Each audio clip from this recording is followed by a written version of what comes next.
各位观众，听听这首让全台湾阿公阿嬷哭到断肠的神曲，居然是一个年仅19岁的纯情小少男写出这首超悲情失恋神曲的心酸酸。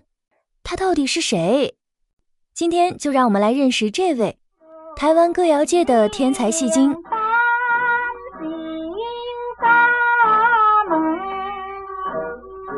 这位天才少男本名叫做陈发生，字达如，所以笔名叫陈达如。没错，他一出生就是要让台湾歌坛发生大事。陈达如出生于台北艋舺新起町的清水祖师庙附近，他小时候就超有反骨精神，在日治时期的公学校念书，只要讲台语就会被日本老师狂骂甚至赏巴掌。结果这位小屁孩不但没在怕，还爆发出超强的叛逆精神，白天上日本学校，晚上则由父亲安排跑去私塾死命狂读台湾汉文，长达3年之久。靠着超强的汉学底子，他19岁就在音乐大师张福兴的推荐下，进了胜利唱片公司当专职作词人。当我们19岁还在打电动迷茫人生的时候，陈达如已经是唱片公司的台柱了。当年胜利唱片有2/3以上的歌词都是他写的。除了心酸酸，还有最有名的代表作双燕影白牡丹，战乱后写的安平追想曲、南都夜曲等传唱至今。这款的人才爱会专心为咱密达来写词才好。今日から一曲ごと10円にあげます。10円。社長、ありがとうございます。你可能会问一个没经历过什么沧桑的少男，怎么能把女人的心痛写得这么深？因为陈达如认为，要写出打动人心的好歌词，必须关怀社会各阶层人士的生活与心态。他写下心酸酸，正是为了替当时社会中遭受情感挫折的女性抒发心声。他总能设身处地，以歌曲中人物的真实身份来述说故事。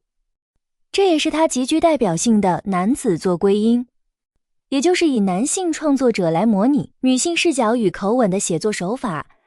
陈达如明明是个男的，却靠着这招成了当时最懂女人心的妇女之友。第一段他写：我君离开千里云，放阮孤单守家门，未食未困骹手软，明日思君心酸酸。渣男老公跑到外地，老婆在家茶饭，不思四肢无力。这不就是现在年轻人谈远距离恋爱，等不到对方赖回复，焦虑到吃不下睡不好的写照吗？第二段更惨，直接被彻底搞失踪。歌词说：无意一开无倒转，辜负青春明日长，连写配信撒来断，好运等无心酸酸。惨了，不止人不回来，连信件都断了。在没有已读不回功能的年代，渣男直接搞失踪，可怜的女主角就这样白白浪费大好青春，每天在家等邮差，等到心酸酸。第三段最高级的失恋境界来了：一时变心要按顺，秋风惨淡草木红，风冷情冷是无望，光景阴轮心酸酸。原来是变心了。看到秋天草木枯黄，女主角的心也跟着凉透了。这就是看着落叶都想哭的境界啊！各位，你们以为这首词曲搭配的天衣无缝的神曲，是陈达如跟作曲家姚赞福坐在咖啡厅里，你一句我一句讨论出来的吗？大爆点来了！这首歌根本是一场音乐界的盲婚哑嫁。真相是，这根本不是两人约定合作的作品。当时陈达如自己在家写好了这首7言4句的词，正愁找不到人谱曲。而另一边曾经当过牧师，血哥却一直不得志的作曲家姚赞福，刚好写好了一首新曲调，正在到处推销兜售。结果这两样完全没套好招的东西凑在一起，竟然每个节拍每7个字都卡得天衣无缝，丝丝入扣。这种不经意的奇迹结合，最后这张唱片狂卖，红遍全台湾，大家到处都在哭着唱心酸酸。